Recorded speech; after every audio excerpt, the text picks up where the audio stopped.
কিন্তু আমার কাছে খবর আছে যে নওশাদ বেশি চালাকি করছে। যদি নওশাদ এই ভুল করে তাহলে নওশাদকে ভাঙড়ে কিভাবে হারাবো নওশাদ ঠিক টের পেয়ে যাবে। তৃণমূলের সাপোর্ট পেলেও নওশাদ আর দ্বিতীয়বারের জন্য এমএলএ হবে না, এটুকু বলেন। উনি এই যে বড় বড় মিথ্যা কথা বলছে দাঁড়িয়ে রেখে আর মাথায় টুপি দিয়ে, ব্যান্ড হয়ে গেছে হুমায়ুন কবির বাংলার ভোটারদের কাছে। আমি করছি না, নওশাদ করছে, গোপনে কার কার সাথে মিটিং করছে সব খবর হুমায়ুন কবিরের কাছে আছে। সময় আসলে ওপেন করে দেবো। যে লোকটা নবী সাহেবের সুন্নত রেখেছে মুখে, রাজনীতির বিধায়ক হয়েছে, দলের চেয়ারম্যান হয়েছে, যে রাত্রি 12টা থেকে 2:30 পর্যন্ত আমার সাথে মিটিং করে তারপরে যে বলে যে আমার সাথে কোনো কথা হয়নি, সে আবার রাজনীতির নেতা কিসে?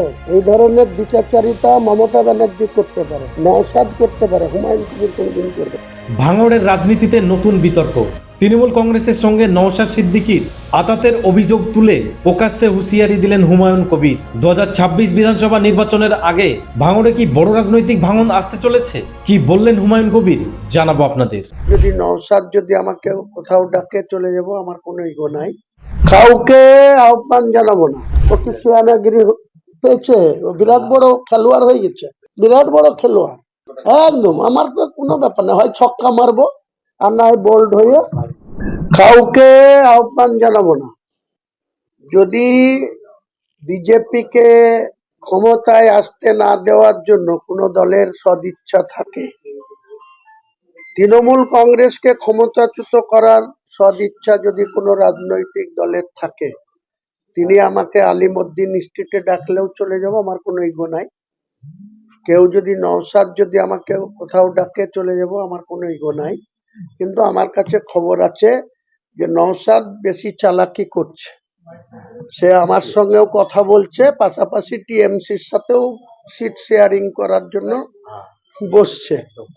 তো বসতে দিন। যদি নওশাদ এই ভুল করে তাহলে নওশাদকে ভাঙড়ে কিভাবে হারাবো নওশাদ ঠিক টের পেয়ে যাবে। তৃণমূলের সাপোর্ট পেলেও নওশাদ আর দ্বিতীয়বারের জন্য এমএলএ হবে না, একদম ঠিক, এটুকু বলে দিন।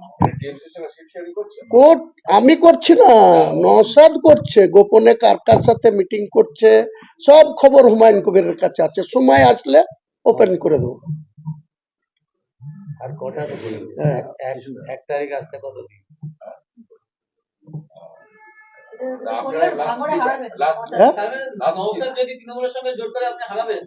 এক নিশ্চিত ভাবে হারাবো, মানুষ হারাবে।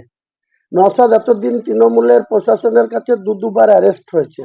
নওশাদকে ভোট দেওয়ার অপরাধে কিছু না হলে ভাঙড়ের 100টা ফ্যামিলি মিথ্যা কেসে আসামি হয়ে আছে।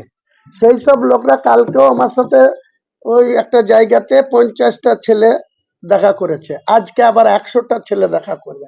বলছে যদি এটা করে একে যে কিভাবে হারাবো, আপনি শুধু আমাদের একটু সাপোর্ট দিয়ে। নালাম ভাই ওয়েট করো। কারোর জন্য কিছু খবর থাকলেও আপনাকে বলবো না, আপনি শুধু ওয়েট করেন 1 ফেব্রুয়ারির জন্য। আর কটা দিন? 1 তারিখ অবধি ওয়েট করেন। আপনার সঙ্গে কথা বলেছেন? বললাম তো ওটা বলবো না, বলছি তো আপনাকে। কথা বলেছে কিনা ও তো দাড়ি রেখেছে, আমি দাড়ি রাখিনি, টুপি মাথায় দিয়ে রাখে। একবার জিজ্ঞেস করেন না যে তুমি হক কথা বলো। কিসের ভয়? যে লোকটা নবী সাহেবের সুন্নত রেখেছে মুখে, রাজনীতির বিধায়ক হয়েছে, দলের চেয়ারম্যান হয়েছে, যে রাত্রি 12টা থেকে 2:30 পর্যন্ত আমার সাথে মিটিং করে তারপরে যে বলে যে আমার সাথে কোনো কথা হয়নি, সে আবার রাজনীতির নেতা কিসের? এই ধরনের দ্বিচারিতা মমতা ব্যানার্জি করতে পারে, নওশাদ করতে পারে, হুমায়ুন কবির কোনোদিন করবে না। হুমায়ুন কবির হ্যাঁ কে হ্যাঁ বলতে জানে, না কে না বলতে জানে, তাতে কিছু পরোয়া নেই। হ্যাঁ, কোথাও তা কেন বলবো আপনাকে? ওকে জিজ্ঞেস করেন না যে হুমায়ুন কবির বলছে রাত্রি 12টা থেকে 2:30 পর্যন্ত হুমায়ুন কবিরের সঙ্গে কোথায় ছিল, জিজ্ঞেস করেন না। যদি সৎ সাহস থেকে বলবে, আর যদি না বলে, যদি বলে হয়নি, তখন প্রুফ আনবো সামনে। কোন গেট দিয়ে ঢুকেছে, কতক্ষণ থেকেছে, কোন লিফট দিয়ে নেমে গেছে, সব আছে, দিয়ে দেবো।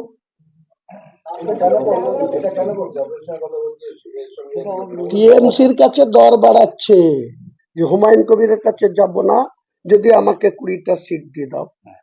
তো 20টা সিট লেট না, কাকে 20টা প্রার্থী দিবে, তারপরে কটা জিতবে, 5টা না কটা প্রার্থী দিয়ে তো একটা জিতেছিল। তো যাক না, পচা আলুতে যদি বস্তায় ঢুকে তা সব আলু পচে যায়, তেমনি ও আবার পচে যাবে, ভাঙড়ের বিধায়ক হওয়ার দ্বিতীয়বারের জন্য স্বপ্ন ওর ভঙ্গ হয়ে যাবে। না আপনার কাছে ওনার কি ডিমান্ড ছিল? 2.5 ঘন্টা মিটিং তো নিশ্চয়ই আসন বাড়াবাড়ি নিয়ে বা কোনো আলোচনা হয়েছে? কোনো কিছু আলোচনা হয়নি, সেই জন্য হয়েছে তিনি যা বলেছেন আমি সেটা এগ্রি করেছিলাম।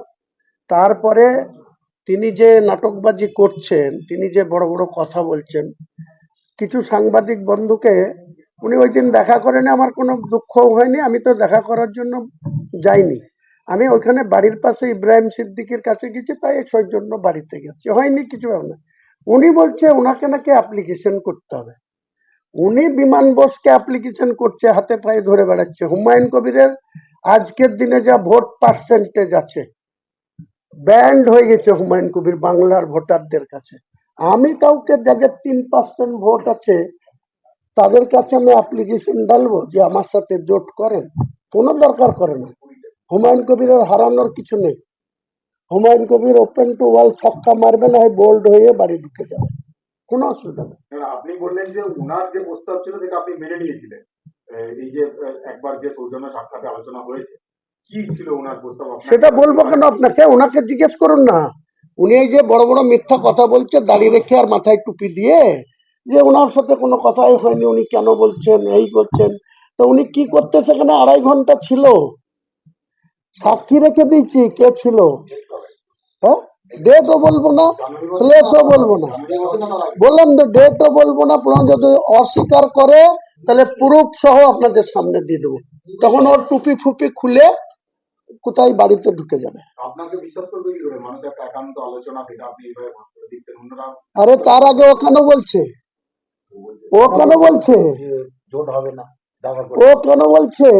আমার সঙ্গে একরকম কথা বলে আসছে, তারপরে কোন তন্ময় ঘোষ না কোন ঘোষের সাথে কোথায় রাতের অন্ধকারে যেয়ে চুক্তি করছে, ও কি সিয়ানাগিরি পেয়েছে? ও বিরাট বড় খেলোয়াড় হয়ে গেছে, বিরাট বড় খেলোয়াড় আপনি ছক্কাটা একদম। আমার তো কোনো ব্যাপার না, হয় ছক্কা মারবো আর না হয় বোল্ড হয়ে বাড়িতে ঢুকে যাবো, কারো তেল মারতে যাওয়ার পার্টি হুমায়ুন কবির না।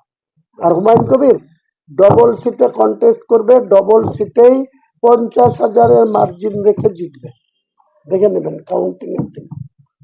কোনো শক্তি নাই যে হুমায়ুন কবিরকে ভোট থেকে হারায়, ও শুভেন্দুরও নাই, মমতারও নাই, অভিষেকেরও নাই, পাল্লা শুকনা।